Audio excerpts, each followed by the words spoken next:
Hello and welcome to the Rask Network. What you're about to hear and see is limited to general financial information only. Please be sure to speak to your financial planner or refer to our financial services guide available at rask.com.au/FSG before acting on the information. Drew, Meredith, how you going, mate? Very, very good. Bit of a time zone difference today, but it's light in both places, so Yeah, can't you're complain. on the golf course. You're on the golf course. Joining us live from LA. All the golf course. Just two Wow. palm trees everywhere. How the other half live, eh? Had and Hollywood Hills. in and out for the second time. The irony is I'm wearing the Waddle hat here in Australia. I was wearing it this morning. Yeah. And someone's just doing the work. While you guys are over there just having a junket. How is it? It's been good. Been enlightening as it was kind of so it's the third year they're running it. Last year as well. Heaps of practitioners, so heaps of advisors, living experiences, and also people that aren't, advising clients in the part of the back office, managing teams. Yeah. And we welcomed about 60 financial advisors from Australia with our group. Hosted a little event last night and off to the concert shortly after this. Couple of one-hit wonders. Yeah. Oh, wow. Yeah, a couple of one-hit wonders. So for folks that aren't aware, this is kind of, I think you said it last time, it's like the biggest finance-y investing event. It's only started the last few years. Festival. Kind of, it's a bit more of a modern take, like a bit more, like technology style conference / festival thing with music. And I think last year they had Method Man, was it? That was performing? Method Man, Red Band, so Wu-Tang Clan, or some of the Wu-Tang Clan. Yeah. And this is after hours, so the event runs from like 8 till 6 every day. And then they've got Third Eye Blind. Right. If you remember that, song? No. Do. Remember that? Yeah. Geez, you should be a singer. So that song? Yeah, that's great. And ex-ambassadors, if you've heard of them. So. Oh yeah, I've heard of them. So fun times. That's great. So a real, like a proper, if you're in finance, like a festival, like you said, it's great. And a big part of this is driven by the guys at Ritholtz Wealth Management, which is kind of like a wealth management content business out of New York, I think. So originally big bloggers. Yeah. And then they turn, they're big bloggers about finance and investing. So that's kind of cool. One of the things we're going to be talking about today, mate, is kind of caught you off guard with this, is the most costly investment you've ever made. And we'll each share one of those in just a sec. But before we get to that, and some questions that were sent in, including some questions that I found were quite interesting. But you've got some news. You said in your notes for this week, gold was up 30%, up 30% year to date. In US dollar terms. So yeah, that's caught me off guard. You're like, what does YTD mean? Yeah, what does YTD mean? NTM, next 12 months? Like, what is it? I mean, acronyms. I know our problem in finance is it feels like it's June still, but it's actually September. So year to date isn't actually, it's actually almost 9 months so far this year. But gold, I was attending a session earlier today, Jeff Goodlack, so I think he's like a fixed income hedge fund manager, and part of that to the side. One of the big things he pointed out was that gold's up 30% in US dollar terms so far year to date, and that's all-time high. And then it's because of the Australian dollar, I think it's over 3,100 probably in Australian dollars at the moment. And it's been one of the best performing asset classes this year and in the world again, after having a strong year last year as well. $3,800.30. Wow. Wait, you say 2,800? Yeah, in Aussie dollars. Yeah. That's what I'm seeing here on goldprice.org, Australia. Yeah. Okay. I was way off for that. Yeah. I mean, it makes sense. Last 6 months, it's risen from 3,300 to 3,800. So it's rocketed, basically. And this is I think I wrote an article we posted not too long ago, which was all about how a lot of advisor investors refuse to invest in gold because it doesn't provide income. They don't know how to value it, but it's been by far the best performing asset class, probably apart from NASDAQ tech shares over the last 2 to 3 years. That's performing pretty well. Jeffrey was explaining that it was because of a lack of trust in the financial system. I don't think it's as kind of negative and dark as that. But he did have some interesting comments around gold, private credit, and where all the money's kind of flowing at the moment as well. To be honest, I don't know. I didn't hear the speech. Don't know anything about this guy from a bar of soap. But I kind of do agree with that. Don't trust the system. I kind of agree. Do never trust the system. No, of course I would. That's crazy talk. Next thing you know, I'll be identifying as a libertarian. But seriously, like if we think about this, like it's the same reason that the Bitcoin price goes up. For all these folks that say it's like the new form of currency, obviously it's not. It's just because other people are buying it, it goes up. And it's the same with gold. Like there's no real way to value it. So how do you evolve? How it's by nature, if you can't reasonably put a price on it, it has to be speculative. Now, it's the same thing for gold, but that aside, it doesn't mean you can't invest in it, like that you can't hold it. Do you guys hold gold in your portfolio, right? Yeah, it's a big part. I think we've held it for probably the last 8 to 10 years. It's been a significant part for some clients who are worried about where the market volatility, more defensive. It's an incredible hedge, and it gives you a currency hedge as well. And it's more diversified now, so it's more like 3 to 5% in portfolios versus it was up to 7.5 to 10 at different points. But no one expected to do well when interest rates fell, and no one expected to do well when interest rates rose, and it's done well in both circumstances. So it's been an incredible ride. And I mean, currency probably is the big thing that people need to start thinking about. And I think we've had questions about every week as well. Yep. Yeah. It's how much of the portfolio is it? What percentage? I think it's between 3 and 5 from memory. Okay. In the alternative asset classes. And all unhedged, yeah? All unhedged at the moment, yeah. So the question would be, where does currency go from here? And that was another, you were commenting there about kind of valuations or what people think about in the rest of the market. And it's like, you can't value gold on any like traditional models, but every stock or bond you value on traditional models now looks expensive.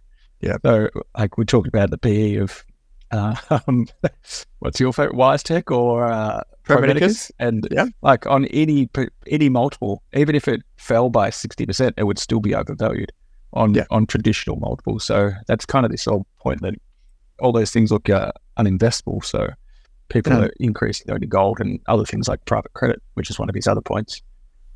Just before we get to private credit in just a second, another thing that's like almost unexplainable is this right here, Drew. Can you explain what's happening in the photo? So for folks that are listening, there's Drew. He's got some sort of visor on. There's a guy with a backwards visor on, in very casual clothes. There's palm trees in the background. Yeah, no, this is the welcome party for Future Proof. I knew I shouldn't have shared these photos with you. This was the welcome party for Future Proof. So at the end of the first day, they welcome everyone down. And then we got the visors because there's about 3,000, and you keeping it up as the third screen. I love that. There's about 3,000 advisors there, and I think up to like 4,000 or 5,000 people. So there's about 60 of us. And how do you identify each other in a crowd, particularly for people who only known each other for a week? Yeah. So we all had these fantastic, green, yellow, orange visors. We actually got a few stolen. They were quite popular with the crowd. Yeah. Classic America. But yeah, very, very, they're not the most flattering headwear, but it look good. One back. Very well. Yeah, that'd be great. What's your favorite color? Probably the yellow one would be nice. More waddle. Anyway, I'm curious if you're talking to people. Well, you got some visors there. Okay, yeah. So anyone that writes in for a question today may be in the running to get a visor. What's the kind of view? I know you don't want to probably just walk up to an American and start talking politics, but like in terms of that kind of conversation around, it's an election year. Folks are thinking about like the American economy. We've seen some weird debates going on, obviously. Is there any sort of commentary around like that type of thing, like geopolitical type stuff or anything like that? I think, we're in California, and California's Democrat, like one of the, I guess, you'd view it as parts of the wealthier, not necessarily the wealthiest state. I don't think I'd say that. Yeah. So it's not as strong, but as we've heard some of the older, like the boomers, talking, it has been a lot more like, the trust in systems is falling. you've had another assassination attempt on Trump, and like how this, systems in Australia are just kind of in the US are kind of falling over. So it doesn't, like, there's not a lot of vitriol. It's not like aggressive anywhere. I think maybe we just don't want to ask too many questions. But in either case, they're kind of, I don't think we're looking at a massive shift in policy or much to worry about for Australia or investors generally. But the bigger chat is around the Fed, which I think it's Wednesday your time, and the Fed's due to announce on Thursday rate decision. That's where that's where all the decision. Yeah. That's where all the conversation has been. So it's almost literally, they're saying it's almost guaranteed that there'll be a 25 basis point cut this week, but as much as 50. Wow. And then old mate today was saying there's going to be at least 150 basis points before the end of the year. So old mate being Jeffrey. Yeah. Which, this is something we talk about all the time. Like, he's got a very specific strategy, which is long-short fixed income and long-duration fixed income. So obviously falling rates is good for his fixed income. But, don't get one rule or use one idea to then execute across your portfolio. Same thing we do when we're building portfolios as well. Yeah. So here you can see I've got the interest rate expectations for the US. This is the 19th of September. I don't know what time that is. I think that might be, that's Thursday, Australia time, I think. Don't know. No. But it looks like there is a 64% chance. This is what the market is baking in. It's got something brewing in the oven, and this is what it says. 64% chance it's going to be cut. Yeah. By 50 basis points. By 50 basis points. Is that right? That's what it's saying, isn't it? Right? Yeah. What's the current rate? Yeah. So, pretty strong consensus, Drew, of a cut. Yeah, it's currently 5.5. So, some people are saying it could go to 5. At least, 50 basis points. And then, I mean, some of the comments that are coming through kind of make sense, that we all think we're sitting in this strong economy, but there have been signs of weakness creeping through. And usually you only see interest rate cuts at a time when the economy is really struggling. So could potentially be a rate cut before the economy is struggling. People are saying that in Australia, right? Sorry, go on. Yeah. No, we're always late. Australia seems like it's clear that we're like 3 to 6 months behind the rest of the world, but we seem to be thinking we're 2 years behind them. And the biggest thing that could happen, and be interested in your view on, if the US cut rates by 50 basis points tomorrow and keep cutting them the rest of the year, what's going to happen to the Aussie dollar? Well, the Aussie dollar, my gut feel, like what would happen is the Aussie dollar would pop, and then we'd all ask questions like that. Then the RBA would be probably crapping their pants thinking, what are we going to do if the Aussie dollar is inflationary? Yeah, with this Aussie dollar. And then also the other thing that would come into mind is, like, obviously for anyone listening to this, if rates are cut, even though the expectations is for a cut, if there is a cut like that, basically it signals to investors who are asset rich, property owners, share owners, like people who own shares, load up, bonds, just go nuts. Basically that's what it's saying, because it's saying the biggest authority in the world is saying everything's slowing down, you have permission. And so, like, I've got the which I know is an ETF that you guys hold, or you have like the unlisted equivalent or something, which is the Global Aggregate Bond ETF, currency hedge from Vanguard BBD. Yeah.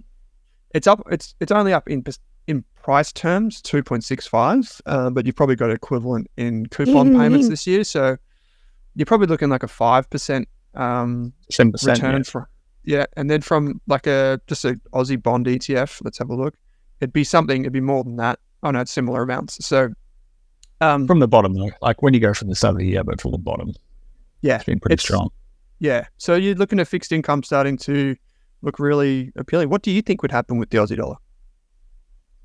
Yeah, I think it's going to, if that happens and it's sustainable, we don't catch up in the next 3 to 6 months, it's going to move stronger, which will have an impact on our economy.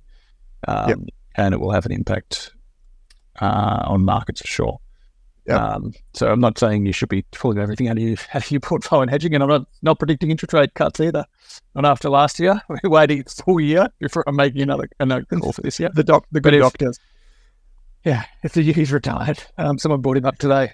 US has cut, Bank of Canada cuts on stage, of course.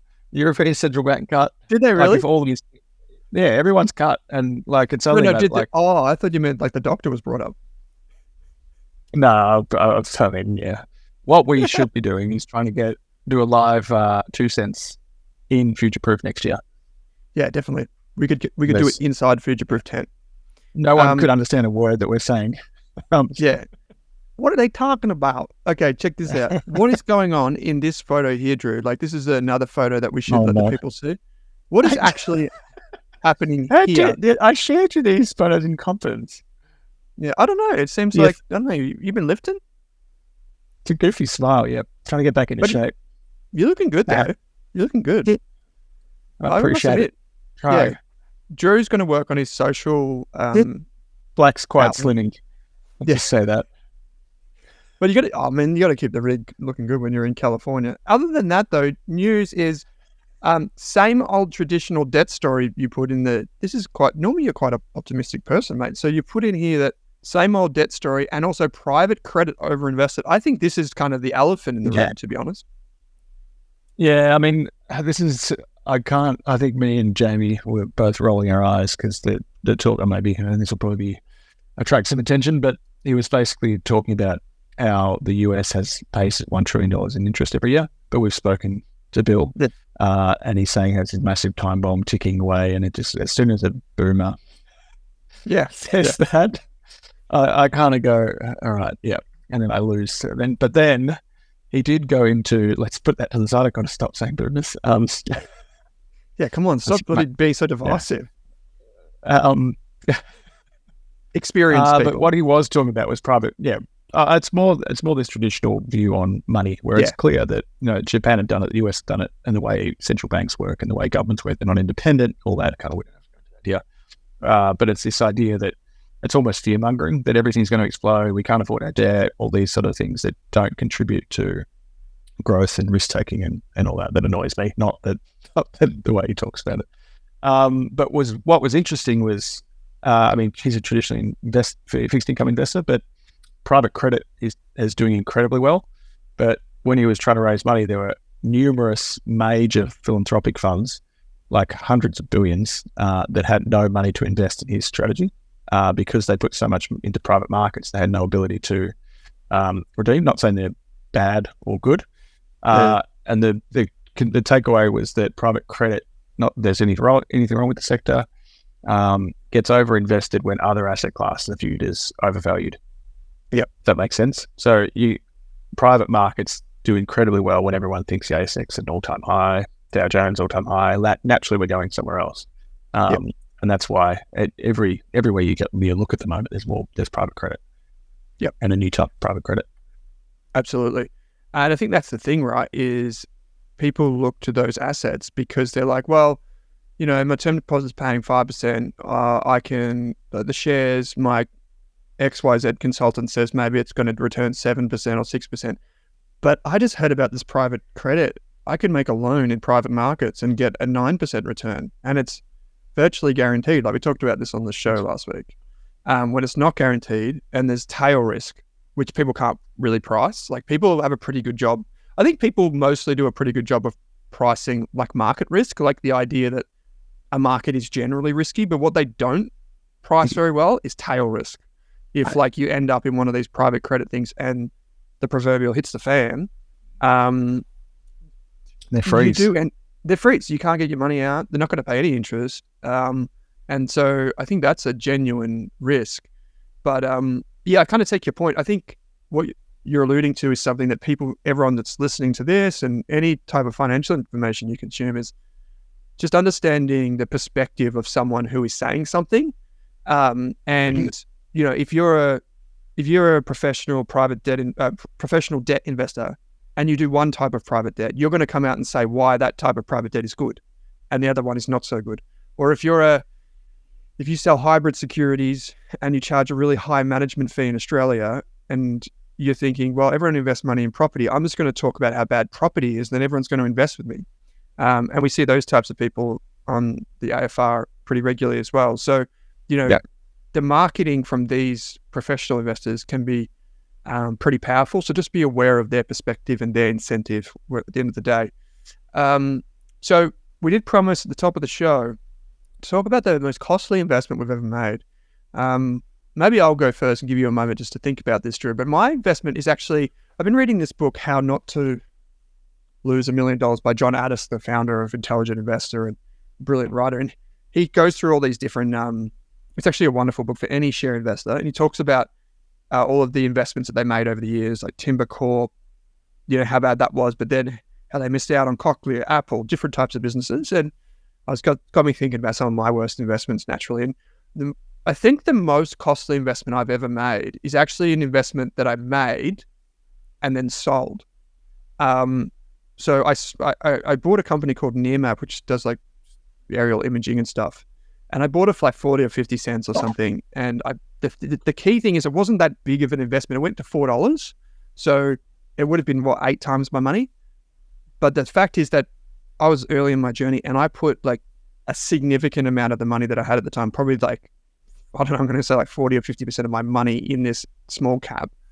And after a while, maybe a year, maybe more, I was like, that's it, I'm done.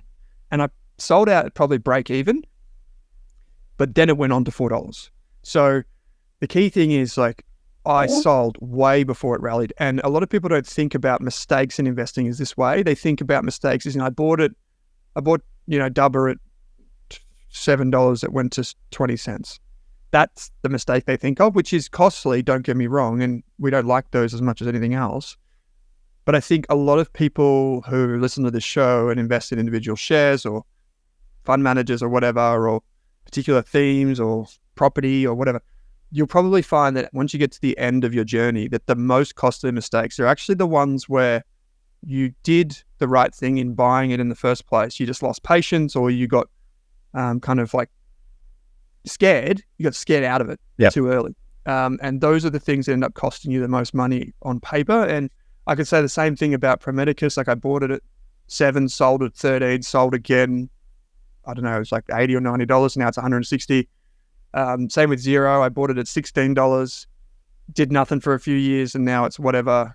Sold WiseTech, sold Seek, sold all these wonderful companies. And sure, I got Slater and Gordon and all these National Tire and all these other companies in the middle, but it was those ones which I sold that went on to do great things. Sold. You really missed out. Trade Desk at $20, I think, or something like this, when it went on to just monster advertising. So look at it. Yeah. You still got Trade Desk? Yeah. What is it now? I don't even want to look. It's like shameful to look at. It's 105. Okay, yeah. Well, so I sold it way too low. I think I sold about $40. Well, forget it. It's probably at a restructure as well. So what about you? What's the 100% one? in 5 years. This one's a bit embarrassing because, and it's the way I stopped using thumb pinches. It's a geared product. And I still hold it. So it's one of the ones where is it anchoring bias? I'm not sure which bias I'll have to call it. But Drew bias. Geared Bear. Geared Bear. So the Geared Bear fund. Geared Bear. Like, so the B, like the double bear or the single bear? Double bear. You went big bear. Yeah, you went big bear on us. That's BBOZ. And I didn't. No, don't bring it up. Don't bring it up. I got to bring it up. So this is on the screen for anyone that's looking. So it goes in the opposite direction of the market. And this is not something I've ever recommended for a client. This is just something I used. I thought maybe it'd be a good idea to hedge because most of my portfolio is long equity, so maybe I'd hedge some of that. And it has done exceptionally bad. But that's what it's supposed to do. Market's at all-time highs, so it's not like the product's doing something wrong. It's literally set up to do bad if the market does good. So wait, to walk me through this, Drew. So you bought this is purely for your own money, and it makes, to be honest, I'm going to defend you here. It actually makes sense to use this ETF for short-term protection. But a lot of people get it confused and think that a lot of the people that get spooked in investing, they go and buy this thing and hold it for like a month or 2 months or 5 months, and then they just get annihilated.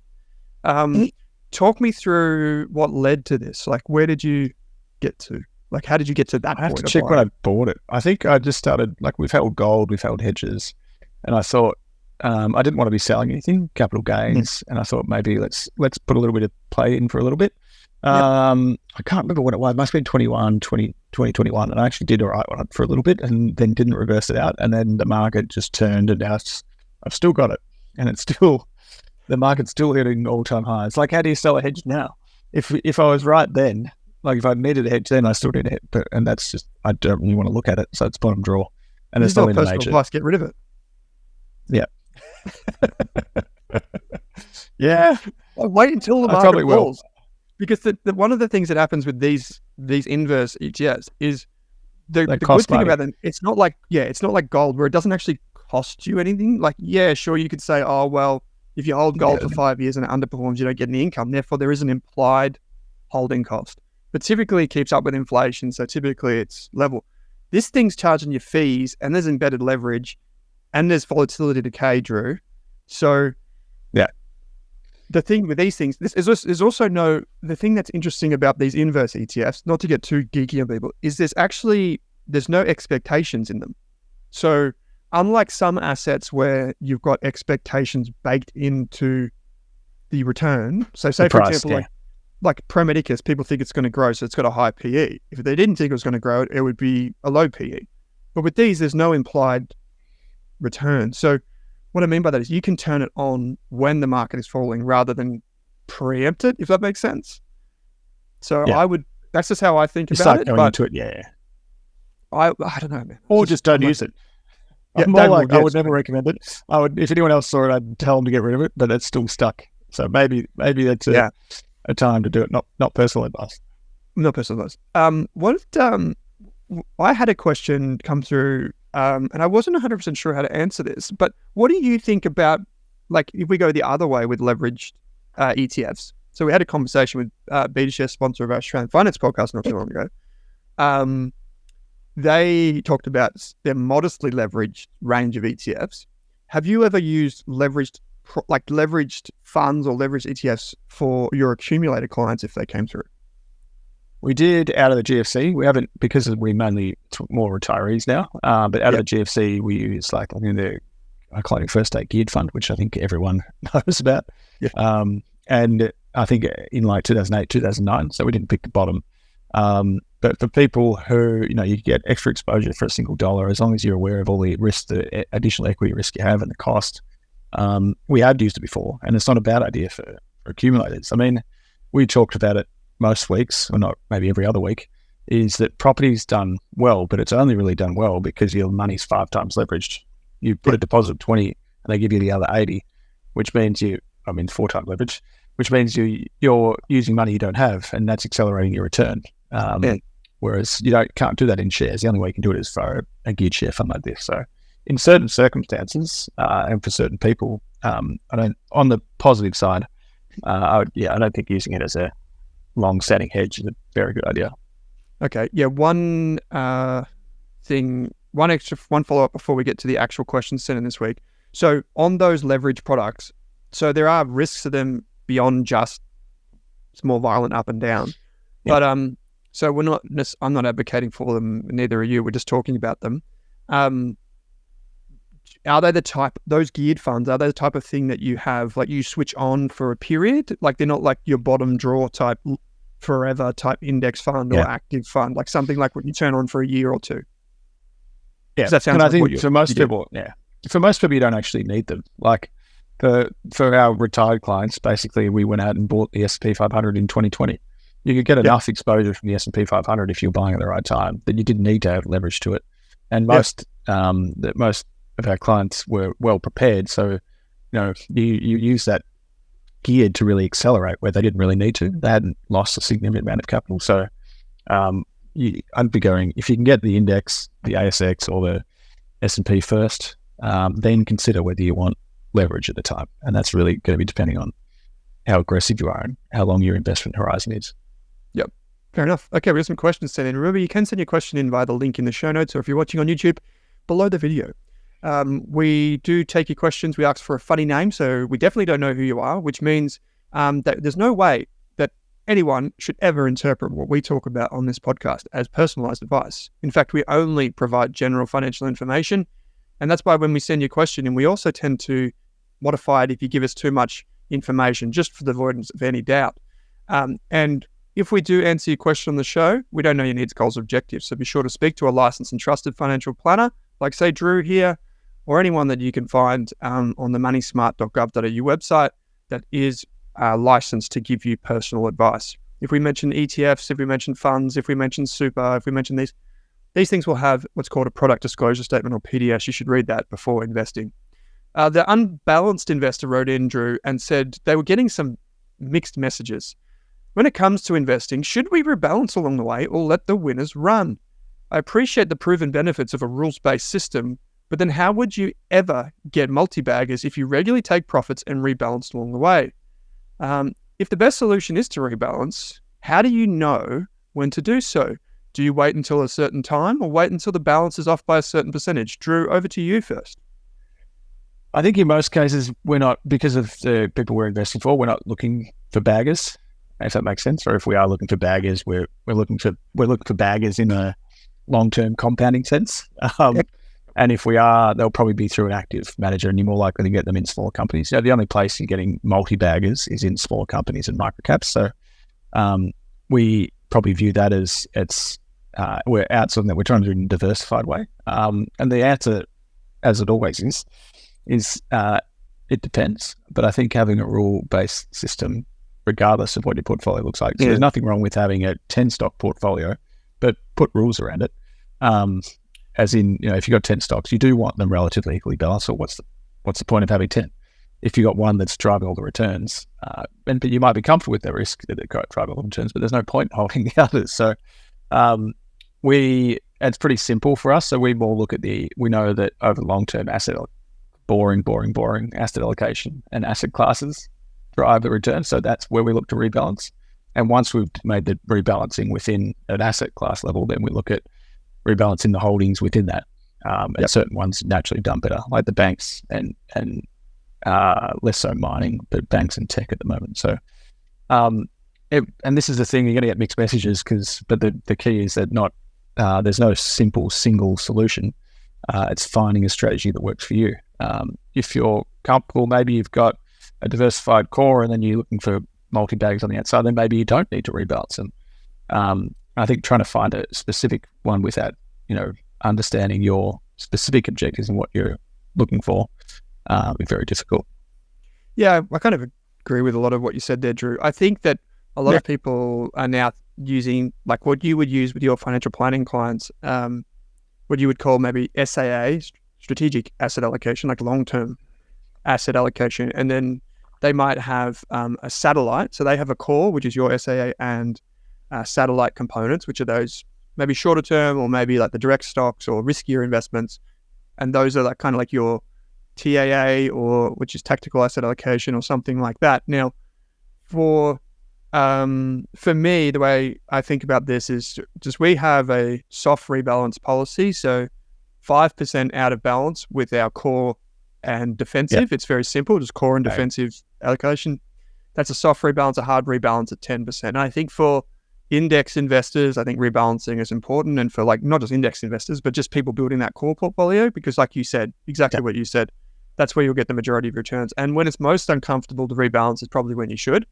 The other thing to keep in mind, I think for, and this is where the mixed messages might come in, I think for a satellite investor, like for someone that's got individual stocks and you're not really thinking that, hey, this is like my future is in these 10 or 20 stocks, but you're thinking, I'm going to have a bit of fun with this, see how I go over the next 3 to 5 years and learn as I go.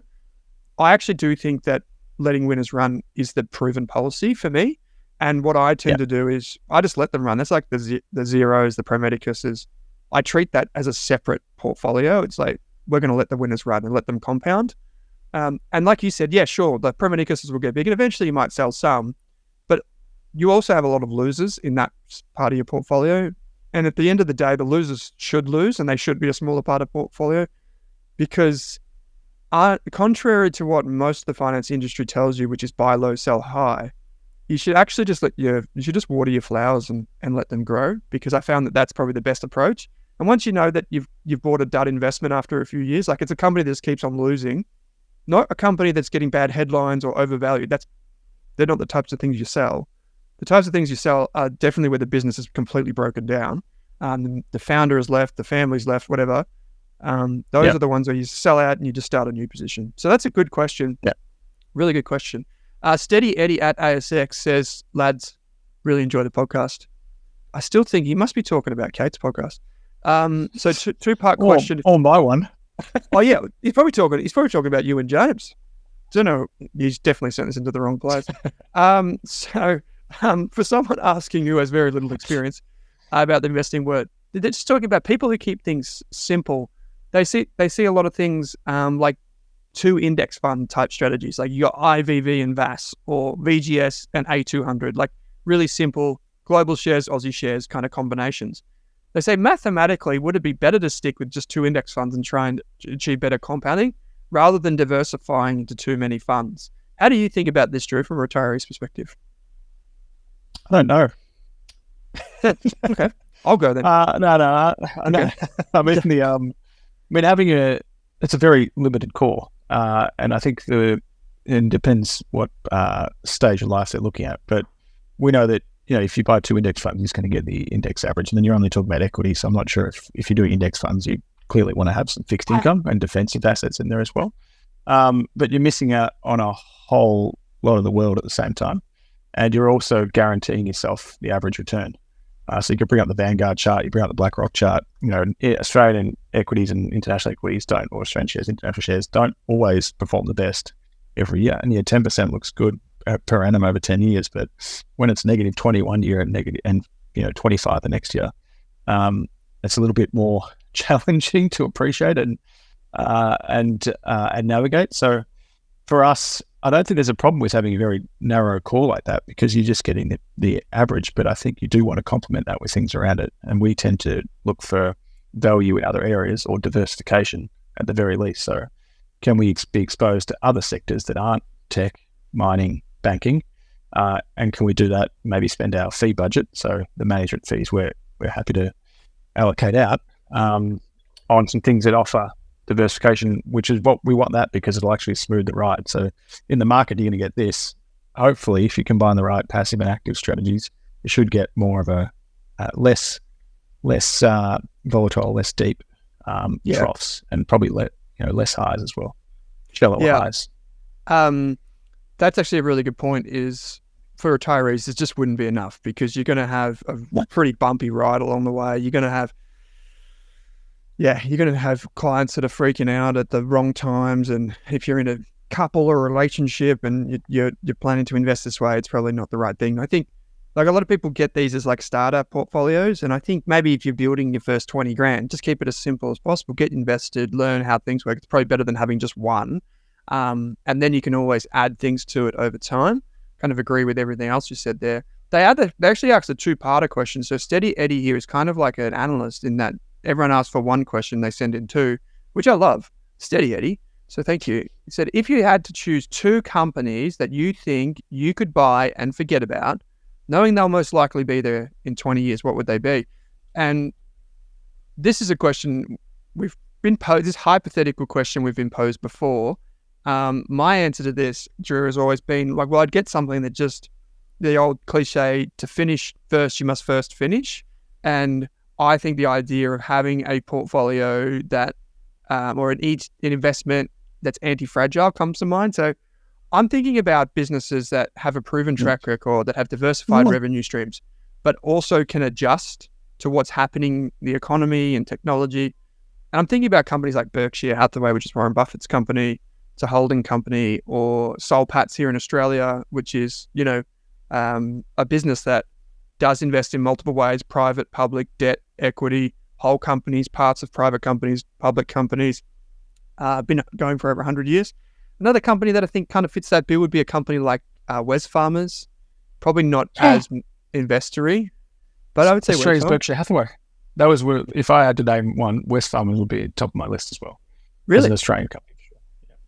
Yeah, interesting. Because if you try and pick a company like Microsoft will probably still be around in 20 years, but if you try to pick a technology company or the hottest thing or whatever, or Bitcoin, you really have no idea. You don't the one thing that you know for certain is that nothing's for certain. And so, like the reality is, if you try to predict what's going to be good in 20 years, that's a lot of water to go under the bridge. So you would go Wesfarmers.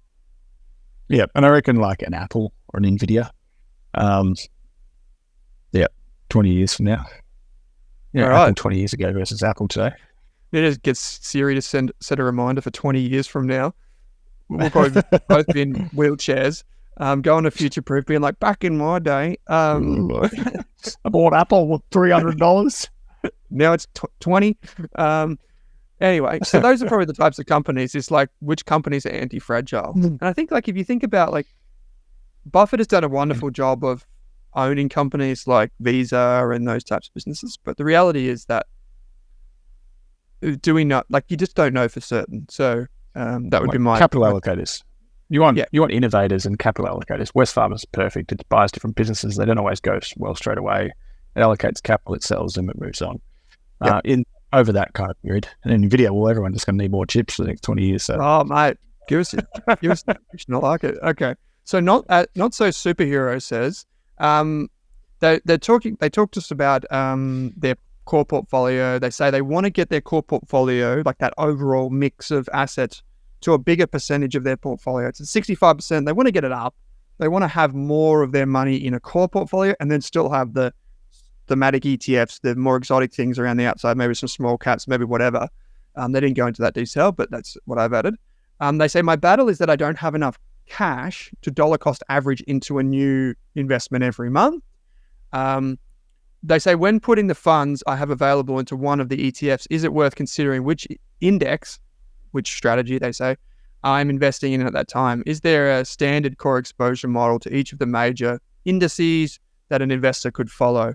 Well, it comes down to strategic asset allocation, doesn't it, Drew? You don't really, there's no real perfect portfolio as much as people would say there probably is.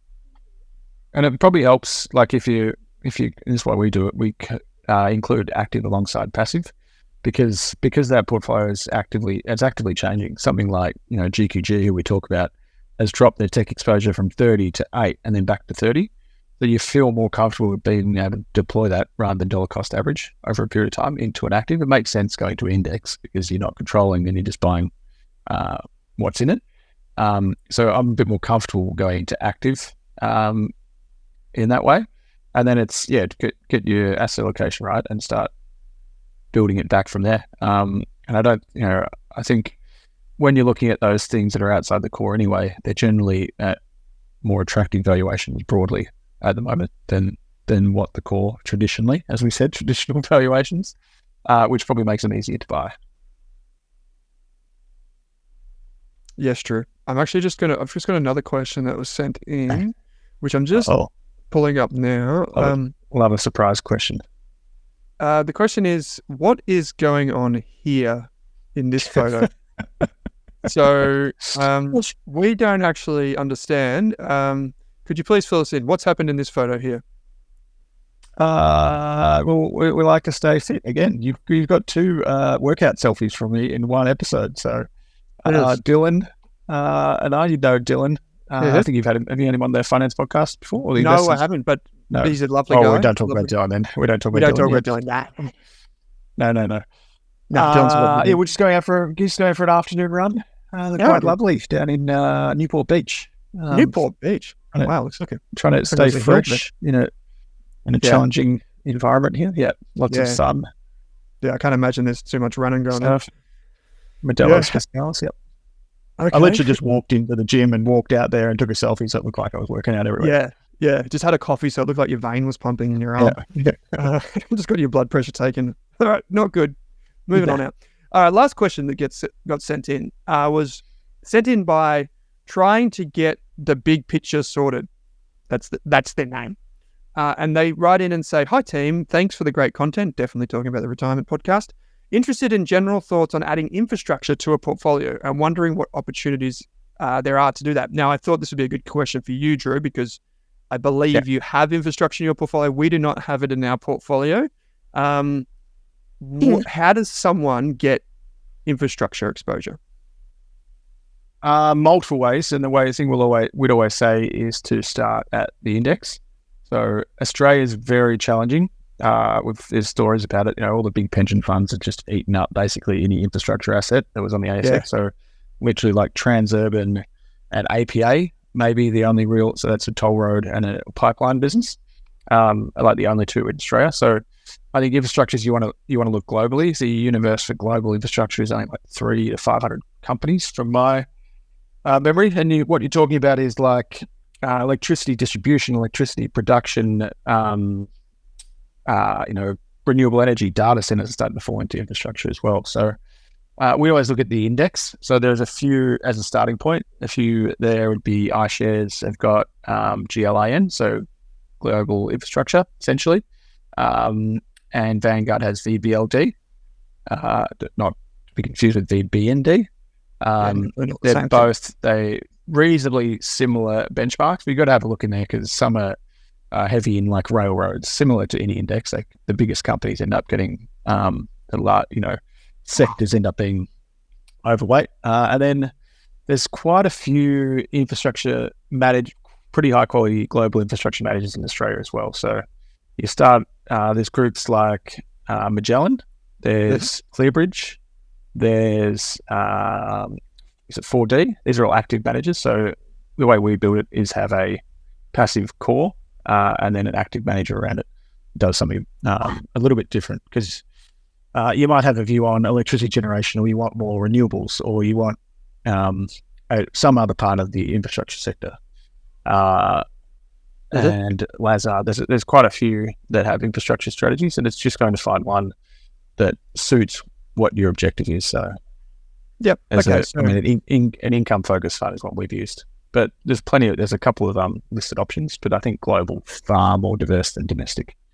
I mean, so true domestic. So you can't buy any domestic infrastructure fund. Two follow-up questions. One is like roughly. Actually, that's the second question. First question is, why would you buy infrastructure? Yep. Yes. So at the moment, it's quite an attractive asset class. It hasn't performed particularly well. Hasn't performed particularly poorly, but hasn't performed particularly well over the last 2 years. So infrastructure's been a bit weaker because interest rates have gone up, and a lot of these infrastructure assets have debt attached to them, and then their cash flow like any real asset. But you want infrastructure because it provides more predictable and diversified cash flow. So you don't want to be overexposed to the banks having to generate higher profits to get your dividends. You want to get some government regulated income from toll roads, pipelines, electricity grids as a key part of your portfolio. And you're getting global exposure to what are like irreplaceable assets. You're not building a new transmission grid. You're not building very few toll roads, and they're monopolistic assets. Yep. Okay. So you get like a bit of income, you get some inflation adjusted income. Yeah, so we probably use the core as the index, and then like an income fund, an income focused infrastructure fund. Okay. You made a point before about the big pension funds, like the big super funds here in Australia, just buying all the assets. In Melbourne CBD, the more buildings that I walk past that have industries own another industry fund asset or something, and they've got like that logo, like the amount of like properties, buildings, roads that are just paid for by the big super funds is unbelievable. Yeah. They're so big and powerful in terms of what they own now. It's incredible. They like it because it comes with like a 50-year lease to the government. That's why. Well, why wouldn't they go, ATO needs a building. Yeah, we got one. Here you go, rent it from us. So yeah, it makes sense. And then the other question was, so how much of a retiree's portfolio or Wattle Partners would you typically have? Like obviously everyone's different, but so at the moment a 30-70 portfolio has about 12.5% in real assets.